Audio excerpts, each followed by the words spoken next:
Well, it looks like Grant is continuing to just throw every idea that he can at that wall and see what sticks around Vicksburg, and he is batting 0 out of this game because just nothing's working.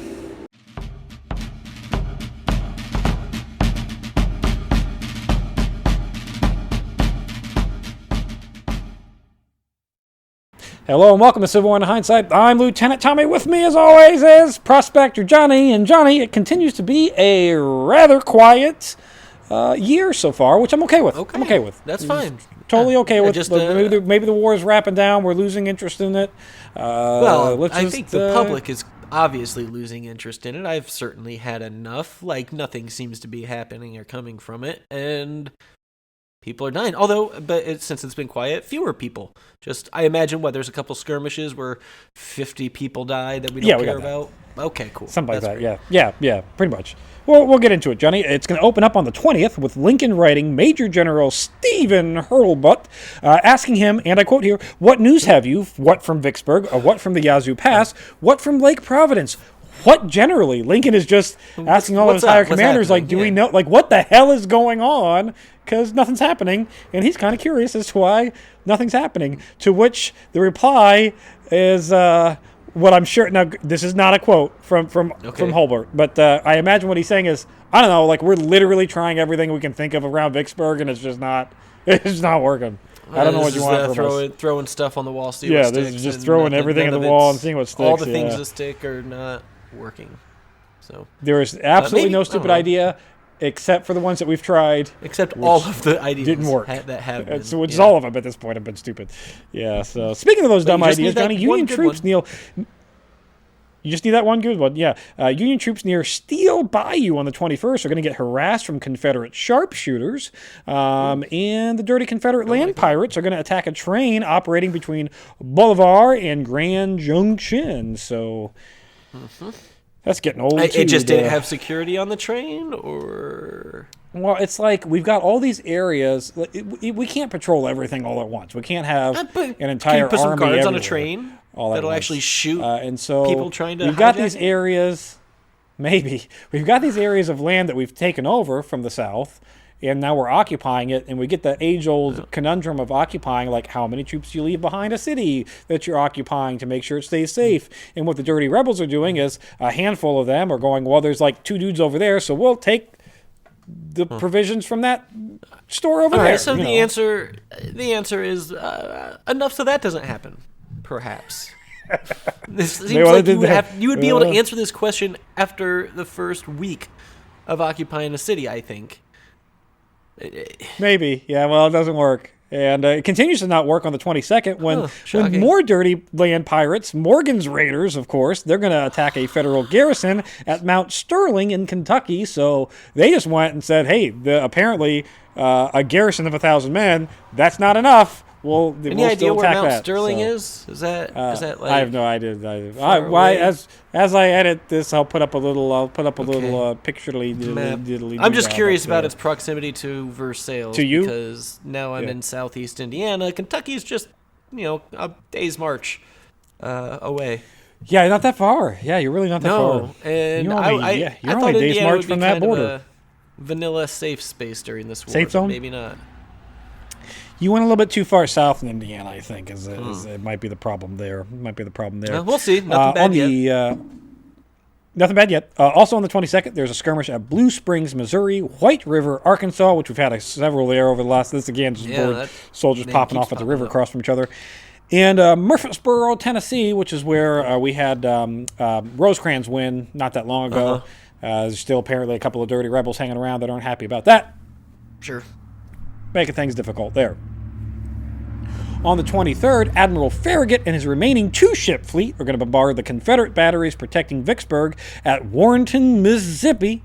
And at the end of the day, it's just a lot of banging, clanging, and loud booms with not a lot of results to show from it.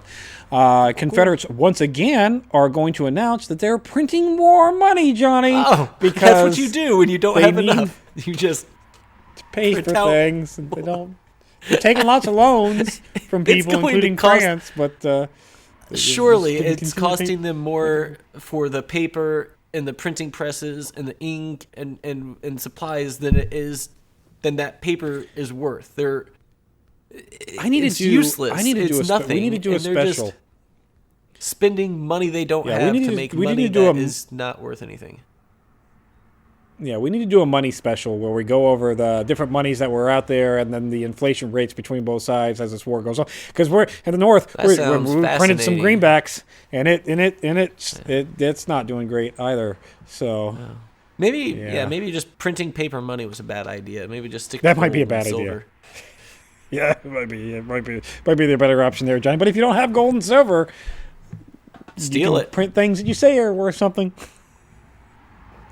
On the 24th, Johnny, Grant's newest adventure into Steele Bayou comes to an end when Sherman's troops and the gunboats call it quits and withdraw after a skirmish at the Black Bayou. They realize like it's hard enough to march through this shithole of a waterway, let alone when you get resistance. The traps and things that they set up, maybe. Yeah, this not a good idea. Isn't worth it. Yeah, this isn't worth it. That's fair. But good news here, Johnny, is now that Grant knows that the inland waterways leading up to Vicksburg are not an option. It's just apparently marching through swamps doesn't work. Eliminated so we're not another do that. plan. Yeah. Another plan. Yep. No, worthless. Doesn't work. Not going to do it. Move on. On the 25th, there's going to be more skirmishing at the Black Bayou as Sherman's troops are withdrawn. Again, it took a long time to march out there, and now it's going to take a long time to march back. So, great. That's fun. That's. But at least it's easy marching. So there are two federal rams that are going to unsuccessfully try to destroy the Confederate batteries in Vicksburg. Okay. I'm not sure why the ram boats. We thought a ram boat would help to destroy a land battery, but okay, sure. That's another idea that just didn't. Trying stuff didn't work. They're getting creative or bored. I'm not sure which, but certainly one or the other. Johnny, you remember Burnside from our Fredericksburg disaster? I do. He is going to be given he's going to be given a little bit of a second chance. A little bit of a second chance. He's going to be given the new job as commander of the Department of the Ohio. So he's being transferred from the Army of the Potomac to the Department of the Ohio. So he'll be commanding that region. So kind of our region. Almost. Yeah, I was going to say that's so now real close to us. Security not the Army of the Cumberland. The Army of the Cumberland is actually our area, but he's close. He's right next door. He's He's our neighbor's security system essentially. Yeah, he's Cincinnati's so that's security important. system. So which is close to you. That's damn near your hometown, Cincinnati. You're a couple days march from there. Not far. Not much further from there than Kentucky. I'm right in the middle there. Nope. Right there. Yep. And Johnny, the week is going to end here on the 26th with voters in West Virginia approving gradual emancipation for their slaves. So slavery is coming to an end, at least in the new state of West Virginia. So that's some good news. Not surprising though, because the part that broke off from Virginia and became West Virginia wasn't the most slave-owning area of that state anyway. So which is kind of why they broke off. Yeah. So it's not a big. But hey, it's happening. One less state now owns slaves. They did the damn thing. Gradual emancipation. Which basically means you can't own new. Is it like it's kind of like you can't next own new generation? Slaves. That's not freeing slaves. That's not. We're moving in the direction, Johnny. We're moving there. Okay. And Lincoln is going to write to Governor Andrew Johnson of Tennessee. That is the Union governor of Tennessee, the one that we implanted in there. The legitimate one. Vote. He is the legitimate one in that. He's the Union one. Union. He's our guy. But it is also a little less legitimate in that it's not like anybody voted for him. It's like this is the dude that we appoint. Sure, but appointed by Lincoln. Military governor. His people, and so it's it's fair, right, just, and the correct thing to do, because President Lincoln said so. But Lincoln Yeah, Lincoln is going to write Andrew Johnson of Tennessee, and he's going to tell him of his new idea here for the Army and how we're going to end the war. And it is, I quote, this is Lincoln writing to Tennessee, or Johnson in Tennessee. Lincoln's got a new idea to end the war, and it is, I quote here, the colored population is great available and yet unavailable of force for restoring the Union. The bare sight of 50,000 armed and drilled black soldiers on the banks of the Mississippi would end the rebellion at once. I have a couple things to say, Lincoln. At once? On one side, I agree with you. I think if we armed 50,000 free men of color and we put them right up against the Confederates, I think that they would have strong feelings about that. I think that they would be like, oh shit, there's 50,000 men about ready to fight for us. I don't think that would get them to go, oh, we were wrong this whole time. And maybe we'll free all of the rest of these black folks that we I think it would just maybe lead to a battle where a good chunk of those 50,000 free men of color don't make it back. That's right. I think you just made a new army. That's all you did is you gave us another 50,000 man army. Yeah, that's all. Which is good. We need that. Yeah, we need more bodies. But it's just not different than what we're doing now. It's not going to end the war. No, it's not going to. Throwing bodies to die somewhere. Yeah, that's what's going to happen. Now different bodies. And might have we considered the consequence for the slaves in the South if their brethren, because of course they're all know each other and their actions, all get tied together. Yeah.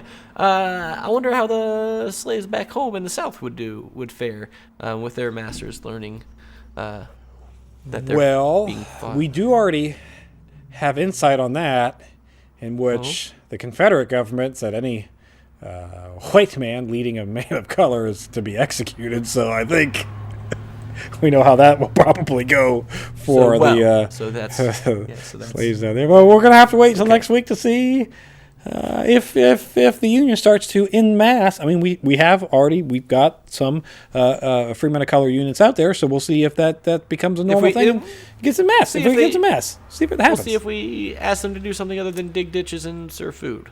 Yeah, we'll see. That's it for this week in Civil War in Hindsight. If you enjoy Civil War in Hindsight, check out Historic Hindsight. We talk about all kinds of fun things, like we did an emu war at one point where we thought it was a really good idea to go to war with emus. We did another episode on elephants and how we thought it was a good idea to ride on the back of an elephant into war. And we did an episode where we went to war over a pig. So if you like animals, you'll love Historic Hindsight.